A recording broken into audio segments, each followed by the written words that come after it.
Hello and welcome to sim.bc, where it is 13:58, so it's just about 2 in the afternoon or dinner time.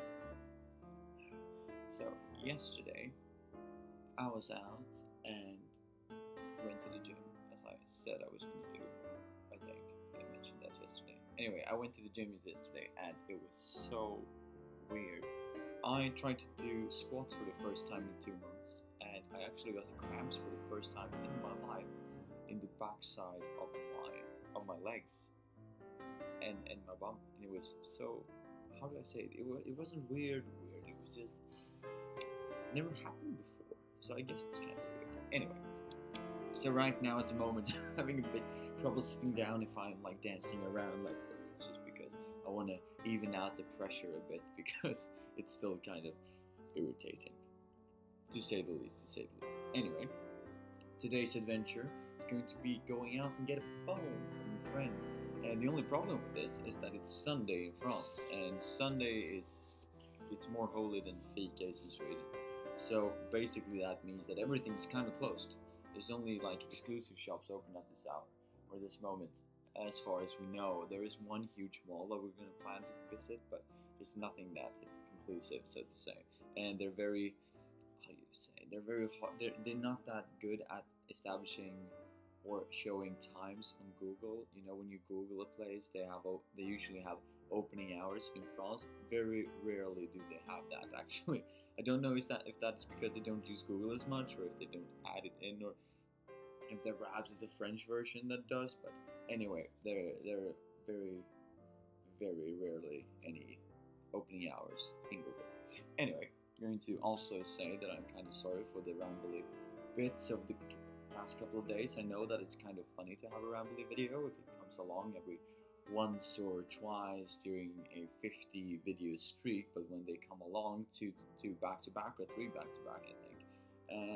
Well, it's not that good, especially not in the establishing phase when you want to gain traction and stuff like that. So you actually want to provide some quality, and you're not in the area when people just come and watch you because you're you. You know, they watch you for the content is dead. So terribly sorry for that, but I hope this is probably going to get fixed the 1st of October, so to say, because my friend is staying with me, so I don't have that much time, or I rather should say I have the time, but I don't want to spend it reviewing, researching stuff for a video or sitting with me video stuff because I want to, hang out with him, of course, and do other stuff. And it's still kind of, embarrassing to do because, it is.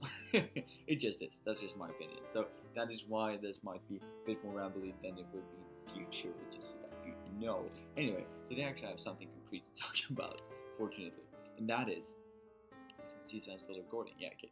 Yeah, good. And that is a qualitative approach, because that's what we're doing in school right now, or rather we're doing a macro analysis, we're doing a macro and a micro analysis of the economic landscape around the business, because we're going to make up our own business in this enterprise and leadership course. And then we're also going to make a Pistel framework analysis and Porter's 5 forces analysis, and we're going to do a qualitative and quantitative approach to this subject. And this is just like for the first 3 weeks, and I've already written like, I don't know, 3 pages about it. No, wait, 7. Oh wow. But that's mostly blank spaces too, so I've written a bit about it. And some things that I thought was really interesting, because our idea is that we want to provide a video creation, no, not a video creation, sorry, a website creation service. So for instance, if you have so our suppliers rather is going to be WordPress and Squarespace, because they provide a domain name, they provide a basic template, and then we're going to utilize that and actually make it for the customers, like startups that don't have the manpower to actually do it themselves. And I don't know if this exists already. We're going to look at that in the Pistel framework and in the Porter's 5 forces, so that might come up. But if you think that this is a good idea, then feel free to take it, because we're not going to make any money out of this. It's just purely theoretical, so go for it.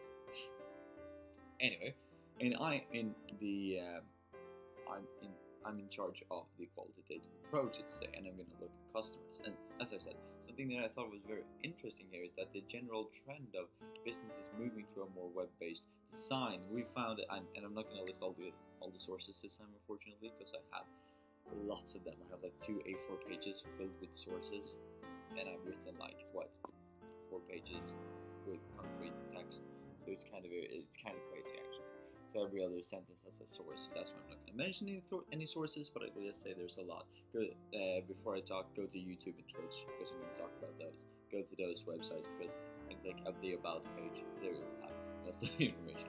Anyway, it's really interesting to see that most companies have moved from an office-based approach to a more web-based approach in most of their marketing and the way they handle things and the way that they send out messages to their own staff and the way that they convey political and changes in the company or political views outside the company. They're using social media all the time, so you see big companies like let's say Uber and Snapchat. No, they were already there. They were part of the situation, but like Husqvarna, for instance, IKEA, they're moving to a more like web-based design. So they have a website. They're moving to YouTube. They're moving to Facebook and all of that. They're moving to Twitter. We can see that Donald Trump, the president of the US, using Twitter. So that's like one of the main official people in the world, an official person in the world, a spokesman leader actually using Twitter, something that was generally considered being used as social media for kids, for your social life, but now actually many companies are utilizing them. So we see a general trend in the online transformation in companies, and I know this has been going on for a while now, but it's still continuing in that approach or in that manner, in that fashion, in that way. That was many words. Anyway, so the things that I've been focusing on, our target customers, so to say, is first of all family businesses, but that's not that interesting. I'm just saying that family businesses are usually small. They have the stigma of being small businesses, with of course notorious exceptions being like IKEA or Walmart and Ford. Yeah, I'm reading off my text here. But they have the stigma of being called small businesses for a long time. That's because lack of reaching out to customers with their innovation, because most of family businesses are quite innovative, I would say, because they have their own spin on it. But many people don't reach that many customers. That's where we come in. We're going to create a professional website. And why are you not going to do it when Squarespace and WordPress exists? Well, that is because we are going to make that website for you. Even though you can decide that you want to do it here, we're still going to make it for you.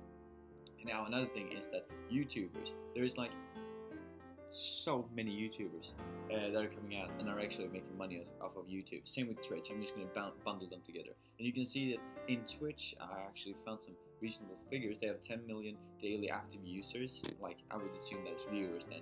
And 2.2 plus million unique content creators per month.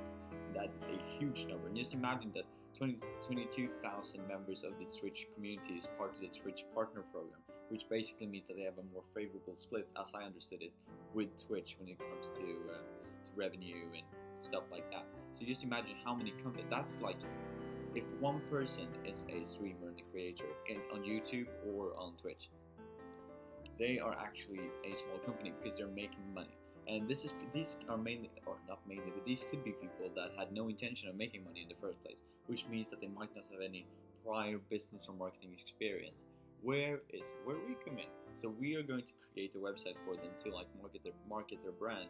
And I know that many YouTubers have branched out into becoming companies and teams. For instance, Good Mythical Morning, Game Theory. There's lots of them. Even PewDiePie had a team for a while. I don't know if he still has. Markiplier, for instance. Anyway, many YouTubers are branching out to teams, but there's so many people who don't, who only have themselves, so to say, or themselves, but they don't have the manpower, the time, the resources to perhaps put in the idea to a website, making a website and market your brand. And that is where we come into being a consultant for them, so that we can make the website. Even though you might have the money to do it, you don't have the time or the manpower, and therefore you can hire a consultant to make it. And we're going to make it more professional, hopefully. We have some prior business experience as for our business students, and I've actually studied this for a while now, for a couple of years, so we can actually give some professional advice or some semi-professional advice to the content creators or streamers or family businesses. But the interesting thing here is that so many YouTubers and Twitch streamers are actually making a lot of money, or actually making a decent living, and they are classified as startups, at least in my opinion. It depends on how you, of course, interpret the law and interpret the definitions and stuff like that. But I think that most people who are making money from YouTube and Twitch are actually considered startups. And the requirement in YouTube is that you have to have 10,000 views before on your channel as a whole before you can get reviewed. So you can potentially have 10,000 views and start making money out of YouTube due to revenue. Due to ad revenue, which is a 45-55 split, I think, between you and YouTube. And I didn't find the one on Twitch. Probably super easy to find, but I didn't find it, so you know what you do. That's all for today, but I just want to raise the opinion that more companies are moving to a more web-based design and more internet approach and social media approach, and that YouTube and Twitch are like huge companies that are pumping out startups every month, because since they're giving creators the option of gaining money on what they do and they're passionate about it, and yeah, that's pumping out lots of new startups. So if you want to take advantage of that, so to say, and help them with their business, then there might be a business opportunity there, a window of opportunity. So until next time, guys.